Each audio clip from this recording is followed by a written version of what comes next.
Well, we're back like we never left, right? This is Boys and Dads Podcast, where the barbershop meets the therapy chair. This is Big Country as always. It's Coach B over here. What's poppin', world? What's poppin'? What's going on? We had to take a little break, breath of fresh air. Pretty fun. So we're going to drop a couple of podcasts for the next, week or two. We'll drop 2 a week.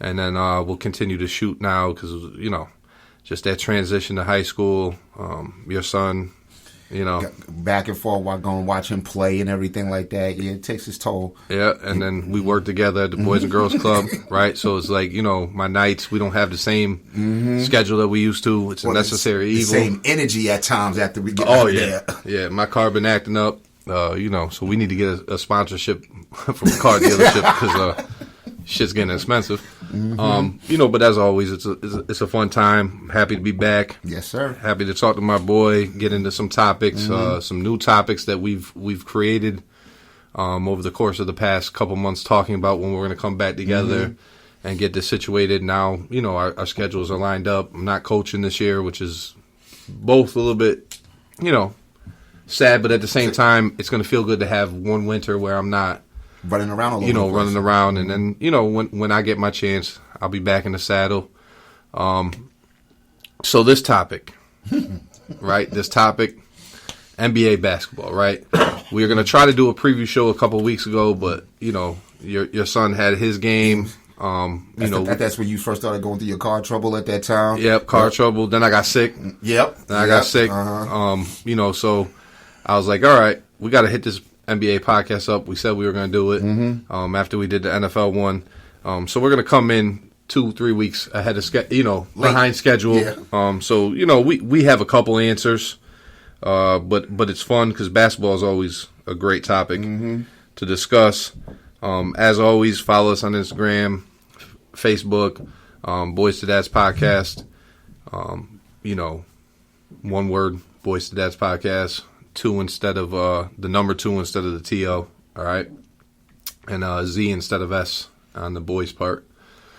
So let's get into this, all right. Basketball season's upon us. We love basketball. Unfortunately, football season's also here, and so as an Eagles fan, a lot of times I'm invested more because there's only 17 games versus 82 games for basketball. So the first thing I want to talk about is, they have an in-season tournament now? What's that all about? I don't know. How does that work? I saw a little bit about it, and I had to research it a little bit. So apparently there's, several different divisions. I know, the 76ers are in a specific division, and they play certain games over the course of the first 2 months of the season, go towards the standings of the play-in, the basketball tournament. And then it culminates with, the winners of the division versus the wild card of each division. They play, and then the top 4 teams play in Vegas December, I want to say 9th weekend. And so there's 2 games. There's the semifinals and the finals. And it's kind of like you're crowned the champion. So even though you win in the in-season tournament, it counts towards your standings. There's only 2 games that don't count, and it's the semifinals and finals, but they make more money somehow.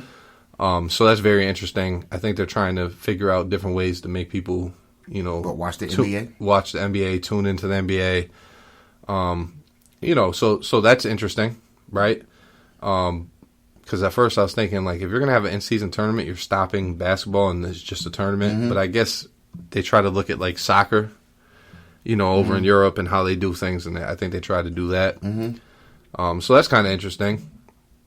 Another interesting topic, James Harden. James Harden's traded for my team. Thank God. Because, sometimes addition by subtraction is the biggest thing. Yeah. Right? And so the 76ers are 6-1. They're number 1 in the East. Yep. Right? In this shortened season, they won 6 in a row. The first game they played, they lost to Greek Freak and Dame Dillon. Right? So I'm looking at the schedule, the season right now. Right, and this is our preview, but it's already been a week, into the season. Nuggets are 8-1, Mavericks 6-2, Timberwolves are 5-2, Warriors 6-3, Thunder 5-3, Rockets are 4-3. Yep. Okay, the Suns are 4-4, but they haven't had their full team because Bradley Beal and Booker's hurt right now with a hamstring. Bradley Beal had a back issue, but he came back. And if you look at the bottom of each division, there's some shockers. Then there's all right. So let's start in the West. The Grizzlies are 1-7, kind of a shocker, but at the same time not because they had Ja's not there. True. Right. The Jazz are 2-7, and they made the playoffs last year. The Trailblazers are 3-5. That's not a shocker. The Lakers at 3-5. Okay, the Spurs at 3-5. I would say no. People, I think, they have hindsight vision of who LeBron James and AD are, and I think they need to understand every year we go further. LeBron's going to put up 27, 7, and 7, but that 27, 7, and 7, if you're going 41-41 aren't as impressive as 63-10. Yeah, and you won 60 games, right? Yep. You got the Clippers at 3-4. Ha ha ha. That's what they get for trading for James Harden. They should have known better. The Pelicans 4-4, but positive. Zion is healthy. Okay. Like I said, the Suns, Thunder, I think are going to be a better team than people think. Warriors. I think they're going to be top 5 team all year. Warriors are going to always be the Warriors. But they also have Chris Paul now. So think about it. Instead of bringing Jordan Peele off the bench to try to pull off the bench to run an offense, you're bringing Chris Paul off the bench. Right? So I think he's averaging for every 6 or 7 assists, he's averaging only 1 turnover. So that means the second. You got a 7-to-1 ratio? Yeah, so your bench, your next 5 up is turning the ball over once. That's a big difference from averaging 3 or 4 turnovers. And in basketball, that's totally different. Yeah. Right? So let's go to the East real quick. You got the bottom 5 are the Pistons at 2-7, the Hornets at 2-5. I don't think there's a shocker there. The Wizards at 2-5, not a shocker. The Bulls at 3-6, they're about to make some trades. Maybe send Levine to the 76ers, please. The Cavs at 3-5 is a shocker, but Garland's out. Okay, then you have the Magic at 4-4, which is kind of for the Magic, that's good. Good. The Raptors are 4-4. The Knicks are 4-4, underachieving. As always. Yep, the Heat are 4-4, but they went 1-4, and now they won 3 in a row, just like the Heat do. Right? The Bucks, the Nets are 4-4, but here's the thing: the Bucks are 5-3, the Hawks are 5-3, the Pacers apparently can score 130 points a night. They're 6-3. The Celtics are 5-2, and the 76ers are 6-1. So I think if you look at this, I think I would say, if I was looking in a in an intelligent basketball sense, I don't think the Cavs are going to remain 11th in the East. I think they'll work their way up. I think the Magic and the Raptors will probably work their way down because I don't think they're as good as And then I think it's kind of been the same 9-10 teams. In the East, right? So let's go to the league. We'll go to each division, all right, and we'll look at it from a perspective, okay? And I think this is where it comes down to. If you look at the division, right, and you look at who's in each division, you're going to have some movement, right? So right now, okay, the Eastern Conference.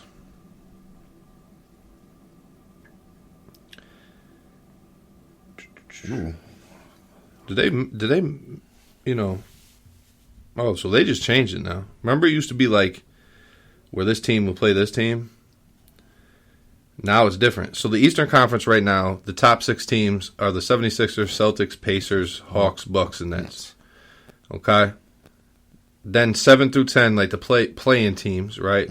Magic, Raptors, Knicks, Heat. Then the Cavs, Bulls, Wizards, Hornets, and Pistons. If you just look at this group right now, I think with the addition by subtraction, but also the role players that the 76ers got, I think if they continue to grow and they make a couple smaller moves or one larger, like a Zach LaVine move, I think they'll be a great team. But it all is always going to boil down to one person and one person only. Joel Embiid and his health. Right? I think if he stays healthy for all 82 games plus the playoffs, they will always be a top 6 contender in the East. You think he can? I'm a history dude. My history says he cannot. Mm-hmm. I mean, That's where I was going with it. To me, it's all when he gets hurt. Mm-hmm.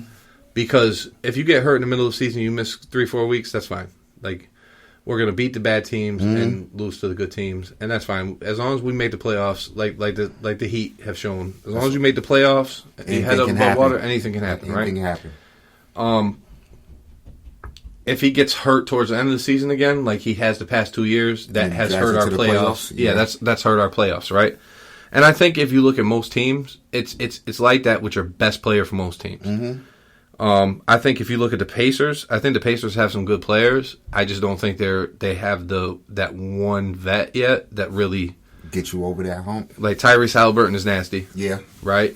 I like Miles Turner. Mm-hmm. I always thought he was a good big, but he's not a strong big. So when you're playing the Joel Embiids or you're playing Jokic, he can't guard them. Nope. Okay? I look at somebody like the Hawks, D. Murray, and Trae Young. If they're hot, hard to beat. Mm-hmm. If they're cold, easy. Easy to beat. Right? There's no in between with them.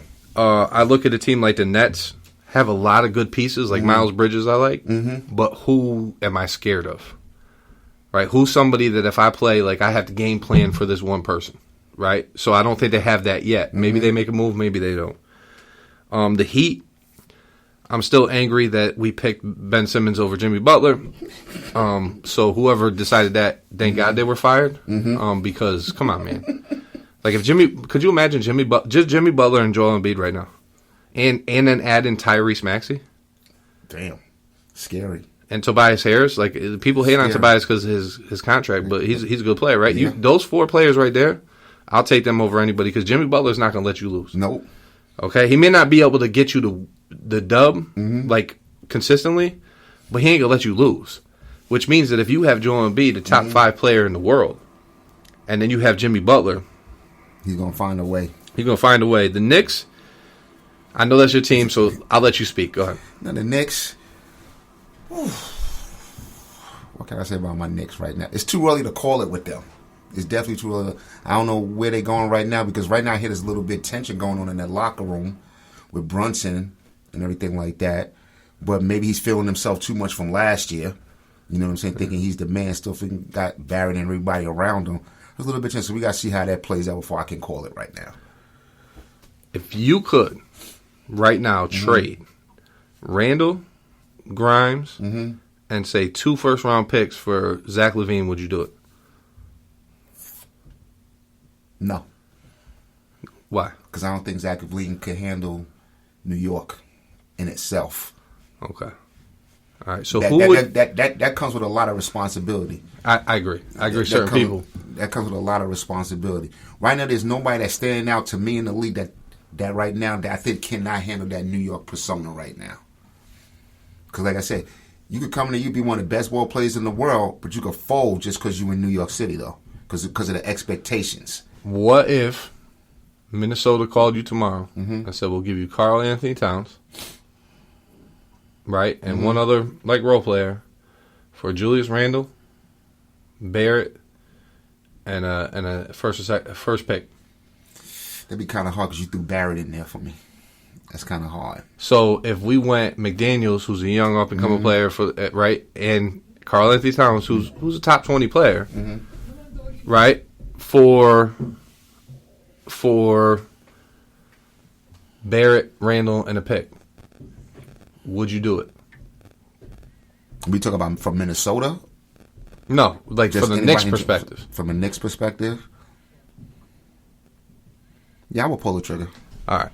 Because I think you guys are one real difference maker away from... Because I think Brunson's great. Yeah, he is. Don't get me wrong.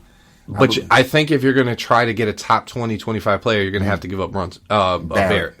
Right? And then I think you tie Randall's contract